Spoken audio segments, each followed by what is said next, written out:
नमस्कार, मनीषाज किचनमध्ये आपलं स्वागत आहे। आज मी बनवणार आहे पनीर।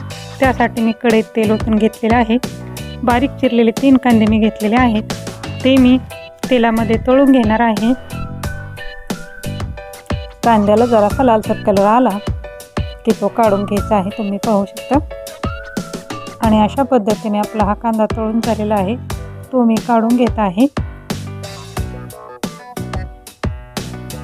आता मी इथे 3 टोमॅटो बारीक चिरून घेऊन त्याची मी पेस्ट बनवून घेणार आहे।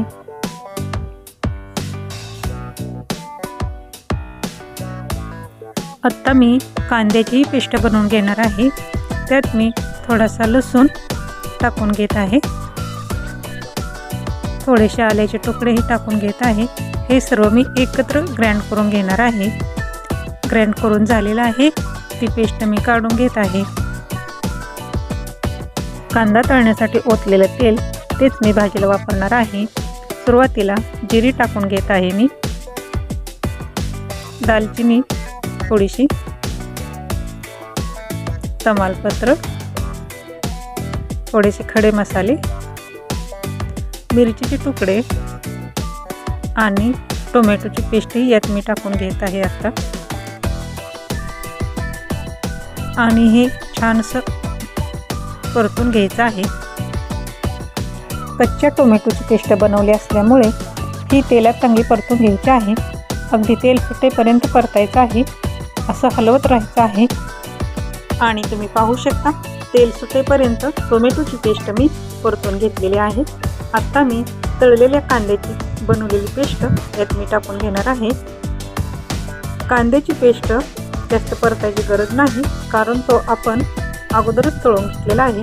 जरासं मिक्स करायचं आहे आणि नंतर त्यात आपण मसाले घालून घेणार आहोत।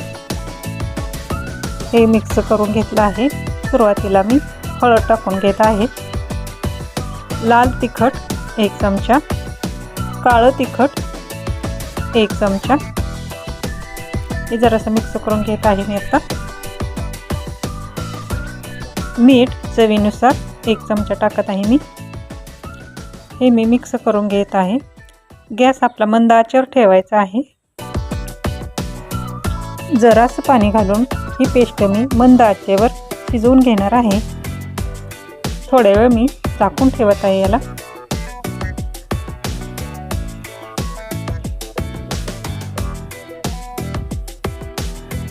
दोन मिनिटं ठेवूया आणि झाकण काढून घेऊया। आणि तुम्ही पाहू शकता, अगदी तेल सुटलेलं आहे। ग्रेव्ही आपली छान शिजून झालेली आहे। इथे मी अर्धा लिटर पाणी यात ओतून घेत आहे। तुम्ही तुमच्या आवडीनुसार कमी जास्त पाणी टाकू शकता। आता मी हा रस्सा 2 मिनिटं शिजवून घेणार आहे आणि उकळी आल्यानंतर त्यात मी पनीर टाकून घेणार आहे। इथे मी 400 ग्रॅम पनीर घेतलेलं आहे भाजी बनवण्यासाठी आणि ते मी रश्श्यामध्ये टाकून घेत आहे।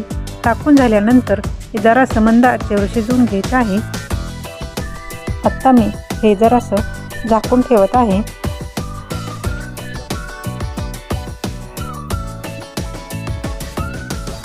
ठेचलेले 2 वेलदोडेही मी यात टाकून घेत आहे आणि बारीक चिरलेली कोथिंबीर मी यात टाकून घेणार आहे। आणि तुम्ही पाहू शकता, पनीरची भाजी कशी आपली छान बनलेली आहे। रेसिपी आवडल्यास कमेंटमध्ये कळवा आणि व्हिडिओला लाईक आणि शेअर करा आणि चॅनलला सबस्क्राईब करायला विसरू नका।